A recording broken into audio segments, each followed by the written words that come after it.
فالإرهابي ليس فقط من يحمل السلاح، وإنما أيضا من يدربه ويموله ويسلحه ويوفر له الغطاء السياسي والأيديولوجي.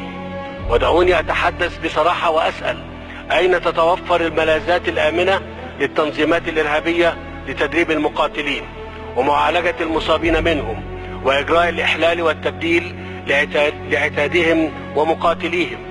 من الذي يشتري منهم الموارد الطبيعية التي يسيطرون عليها كالبترول مثلا؟ من الذي يتواطأ معهم عبر تجارة الآثار والمخدرات؟ ومن أين يحصلون على التبرعات المالية؟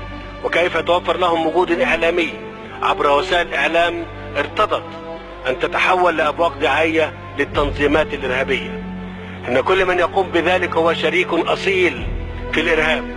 فهناك بكل أسف دول تورطت في دعم وتمويل المنظمات الإرهابية وتوفير الملاذات الآمنة لهم، كما أن هناك دولا تابى أن تقدم ما لديها من معلومات وقواعد بيانات عن المقاتلين الإرهابيين الأجانب حتى مع الانتربول.